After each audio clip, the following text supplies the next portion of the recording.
Good afternoon, everybody. It's Steve here again on Mr. Chuffy84. I hope you're all keeping well and keeping safe during these uncertain and unsettling times.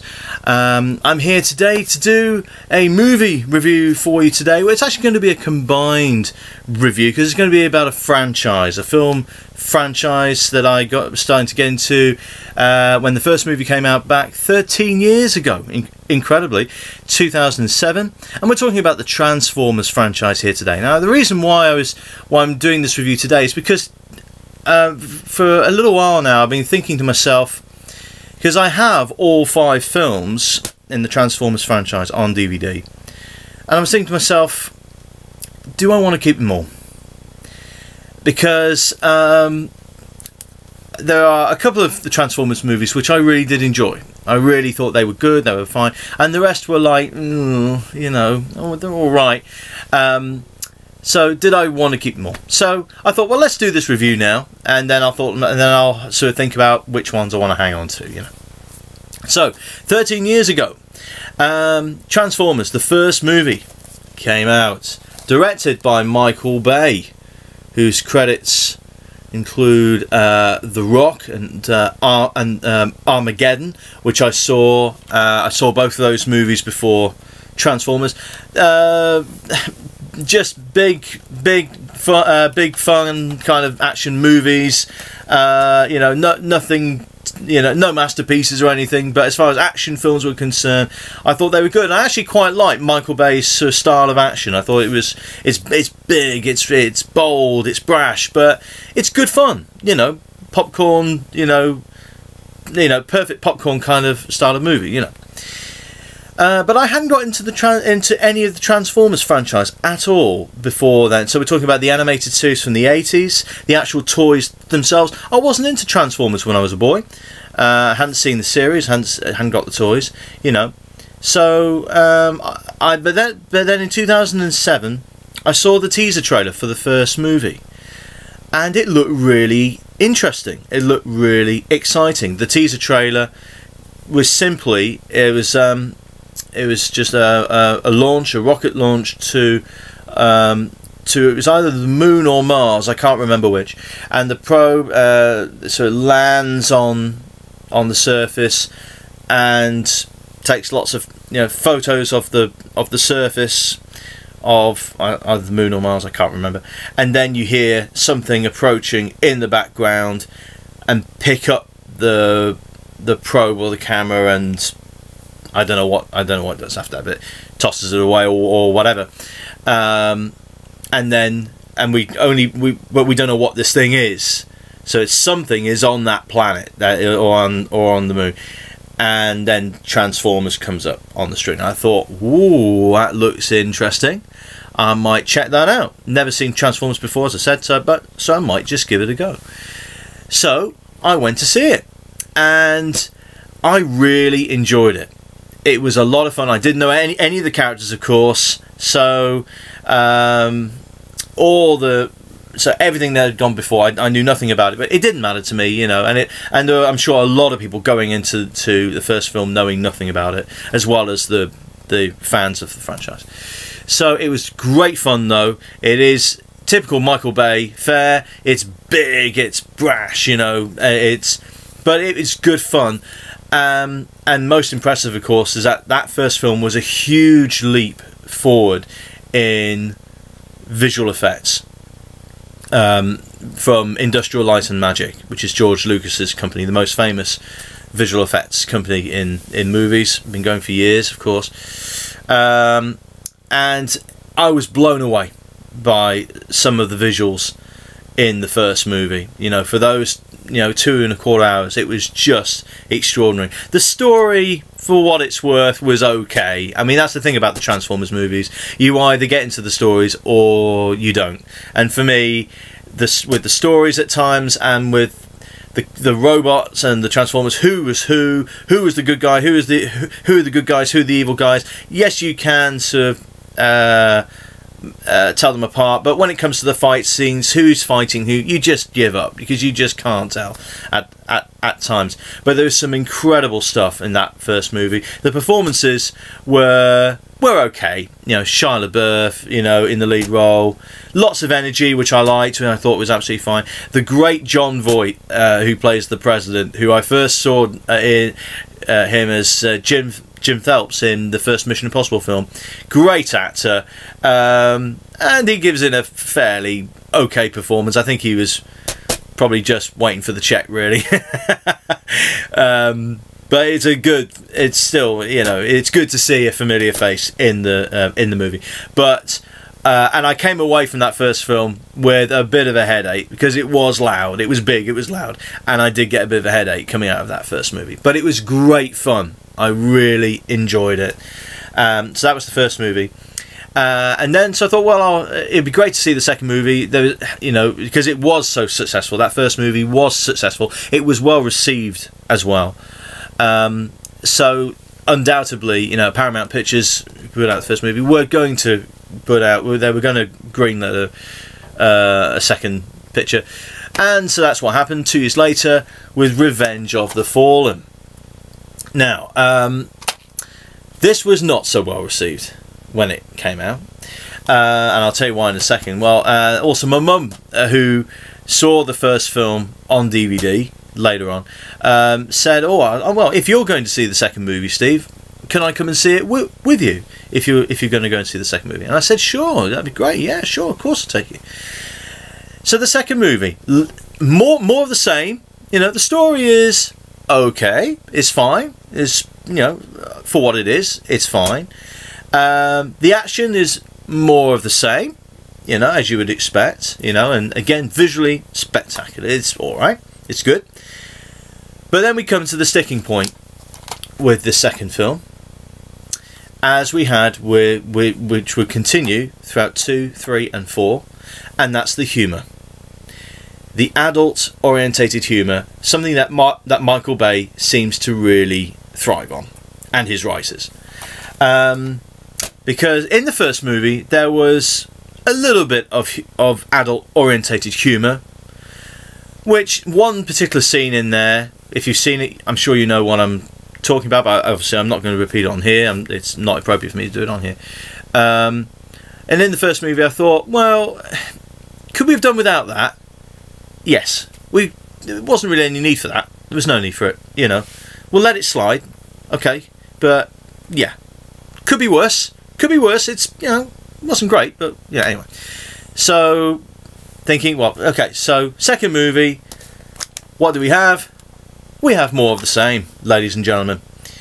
Not just on the visual spectacle, but on the adult humour. This time it just was going a little too far in one or two places.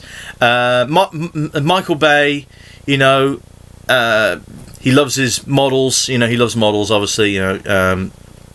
You know, beautiful women. He loves beautiful women, and obviously, you know, beautiful, gorgeous women.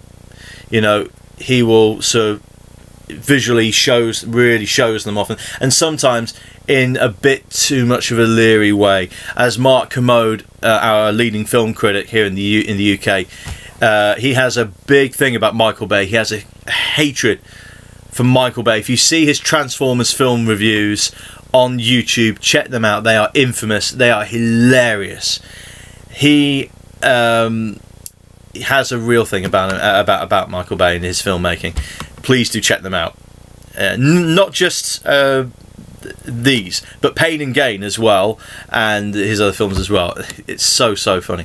But yes, in the second film, yeah, it is a bit leery, and there's also one particular scene involving Shia LaBeouf as Sam Witwicky and a new girl that he's picked up, and they're both driving along in Bumblebee, and something happens to them in Bumblebee, and it's a tactic for Bumblebee to get rid of this girl that Sam's with. Right now, something happens in there, and it was, I don't know, it just came across as really just inappropriate. At least it did at first.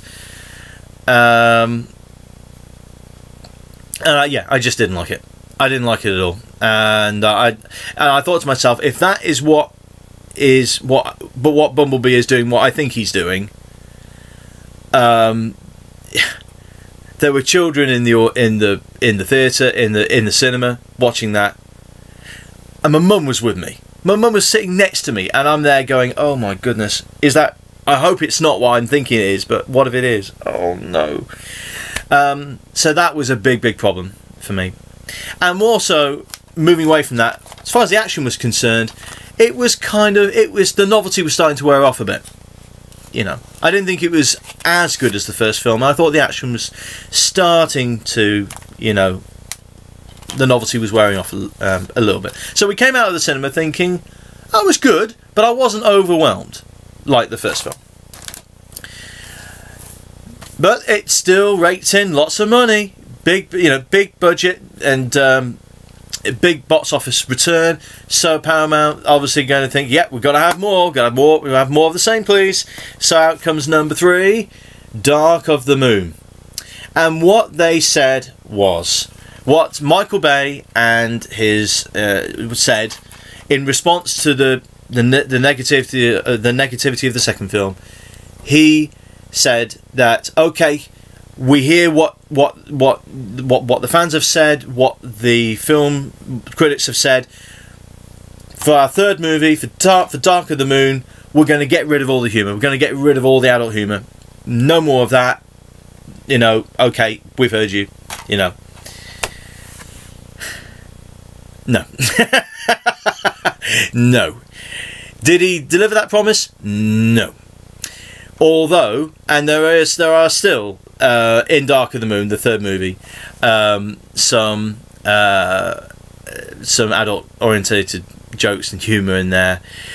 Thankfully, it doesn't last long. It only happens in the first third of the picture, I think it is, the first third of the film, and then after that, it's just action all the way. I'm not going to go into the stories, guys, or whatever, because it's just a waste of time, really. You know, but. The third movie, though, visually, this is obviously they want to make the Transformers movies bigger and better each time, and for the visuals to be better each time. You know, can you get any better than the first film? Well, ILM obviously thought that, or Michael Bay thought, well, we need to make it bigger and better every single time. You know, Dark of the Moon has some of the most incredible visual effects I think I've ever seen. It is remarkable. There's one scene in the middle of the movie, one particular action scene, with one of the bad Transformers, the bad guys. That's like I can't think of what it is really, but it's one that sort of grabs a building, and sort of crushes it in the centre, and the building tips over, and this apparently the whole of Industrial Light and Magic, the whole team, the A team, the B team, everybody in ILM worked together for that one particular sequence in the middle of the film. It took all of their experience and know-how to do the sequence for that film. And it was amazing. When I saw it in the cinema, it was incredible. It is a better film than the second film, and that's not saying much. It is a slightly better film, no doubt about it. And the last one to feature Shia LaBeouf as well as Sam Witwicky, his third and final film. And then we come into another sticking point with the Transformers films, and this is for action films of today in general as well. The first Transformers film was about 2.25 hours. The second movie, about 2 hours 20 minutes. Dark of the Moon, the third film, need 2.5 hours. Why do big action movies need to be that length? Because, you know, to sit in the cinema, you know, for 2.5 hours without needing the loo, when you're bursting for the loo, it's really difficult. It's really difficult to sit through a movie of that length. The Lord of the Rings films, in many respects, are an exception to that, because they are nearly 3 hours, or just over 3 hours. The Return of the King was too long. no question. And I was bursting for the loo when we went to see Return of the King, and the final scenes was like, oh, come on, hurry up and end, because I want to get to the loo, you know. That was too long. But you know, those films were excellent at that length. The Transformers movies suffer because of the length. You know, they just get longer and longer and longer. There is no need. You know, and I think Avengers Endgame, I believe, was nearly 3 hours. But I believe that was so well received, and you know, no one was really too worried about the length. But with the Transformers movies, 2.5 hours, it's too long. It's way too long. Action movies back in the day used to be 2 hours tops, and that's a perfectly comfortable length. 2.5 hours? No, that's just way too long. You know, and the thing is, you know, the big action sequences in the Transformers movies, they go on and on and on and on until your head hurts, and there's so much information to process. I'll come back to that in a minute. But anyway, this is a better film for me than Revenge of the Fallen. The story is pretty good, actually. It's a pretty good story, and that was absolutely fine. So enjoy that one. Now, number 4. Now, this was the last one that I saw at the cinema, and for good reason. Age of Extinction. So out goes Shia LaBeouf, and in comes, as Mark Commode, film critic, would call Marky Mark. Marky Mark Wahlberg. Now, this again, just over 2.5 hours, the 4th movie. They get longer. They just get longer and longer. Michael Bay, no idea why he does that. No idea why he wants to make movies as long as that. Again, it's just more of the same. I went to see this, as I was saying, and I came out of it with no wow factor at all. It's just more of the same. The novelty now has completely worn off. The big feature of this 4th movie is the robot dinosaur. The dinosaurs come into this one, folks. Big robot dinosaurs. Yes. Yeah, that's where it's going. And is it Megatron riding a big robot dinosaur? You know, the big feature of this 4th film. And it's like, yeah, okay, you know, it's just more of the same. You know, and also another bit of humour, of adult humour, which really was just not appropriate at all. With regards to a young actress who I think is 17 in this film, and about, you know, a bit of a joke about her being a minor and all that kind of stuff. I just sat there in the cinema and I thought, I just don't believe this. And I'm just thinking, why? You know, I just did not understand it. I could not get it. It wasn't funny.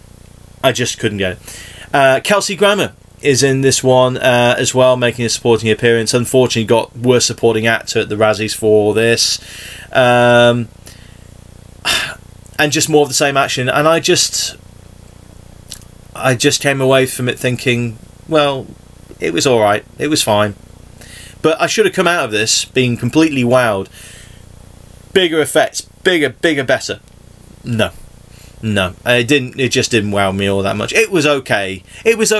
All the Transformers films are okay up to a point, but you know, but the wow factor had just gone by this point, completely gone, and the reviews were terrible as well. I think it won worst film as well at the Razzies. So there we go.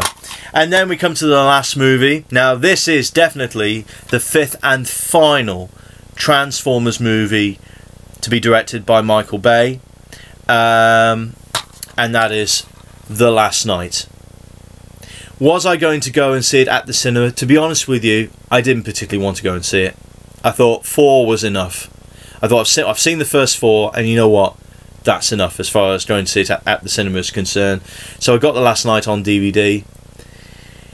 It is, again, similar length, 2.5 hours, way too long, and this is just so big in its spectacle and so bold, and there is just so much information, so much visually. There's just, at times, with the big action sequences, whatever, there is just too much to take in at any one time. Your brain is trying to process what you've seen on the screen, and Michael Bay, sadly, and Iron Man, they just don't give you the opportunity just to take in little bits at a time. There's just so much on the screen. Visually, it's incredible. It's fine. It's wonderful. But really, it was too much. I saw this at home one evening, and even at home, my head was hurting. I got a real headache after watching the last night, and it was just purely because there was just too much to take in. Could have been a bit tired as well. Maybe, well, if I was, that certainly didn't help. But I got a headache after watching this film because there was just too much to take in, too much visuals to process and to take in. Sir Anthony Hopkins is the big name in this fifth film, bless him. And he said that how much he really enjoyed working with Michael Bay, that he's a genius and all that kind of stuff. Believe that, take that, however you see it. But big paycheck for Sir Anthony Hopkins there. Mark Wahlberg again in the lead role. Did I enjoy it? To be honest with you, no. Not as a whole, no. I couldn't really wait for it to be over, to be honest with you. And I wouldn't have said that about the first film, but by this time, I just really, lots of wonderful visuals and everything, absolutely fine. Just too much. It's just too much. So, will I see this again? Probably not. Probably not. And and there was controversy as well, and one or two scenes as well depicting Nazi Germany, etc. I won't go into that now.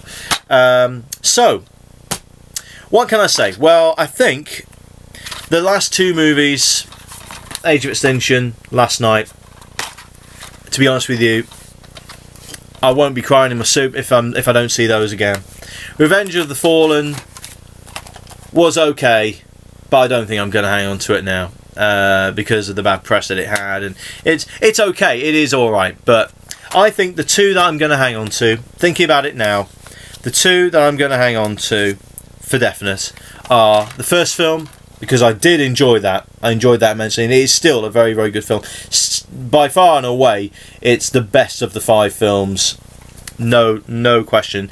And in second place, although not saying a huge... that's not by that is not saying much, is Dark of the Moon, and because of some of the stuff in there which is tremendous. Leonard Nimoy, who is Mr. Spock, the late Leonard Nimoy, who is Spock in Star Trek, he is one of the guest voiceover artists in Dark of the Moon as well. So there you are then, ladies and gentlemen, the Transformers franchise. And of course the Transformers franchise has also seen a spin-off as well in the form of Bumblebee, which came out I think a couple of years ago, and I've not seen that yet. And that, obviously, Michael Bay, I'm not sure if he was an exec producer on it, he didn't direct it, so a chance for someone else to come in and have their take on it visually, which I think is a really smart move. And Bumblebee got decent reviews, much better reviews than any of the Transformers movies bar the first. So I may get that, I may check that out, but please do let me know what you think about the Transformers franchise. I hope I didn't ramble on too much there. Yeah, let me know what you think. What are your favourite films? If you want to list them in preference, please do. It'd be great to see that. So, preference for me, I don't know. Joint last place, as I say, it has to be the Age of Extinction and The Last Night. Then Revenge of the Fallen, then Dark of the Moon, and the best of the bunch, definitely the first film. Let me know what your list is. Best to worst, worst to best, whatever. Okay, so that's it. So that's my movie review for today. I hope it was entertaining. As I say, please do check out Mark Kermode's film reviews for the Transformers franchise on the on YouTube. They are funny. Please do check them out. That's it for today then, guys. Hope you stay safe, stay well. Have a good weekend, everybody, and I'll be back with some more soon. Okay, take care for now. Bye.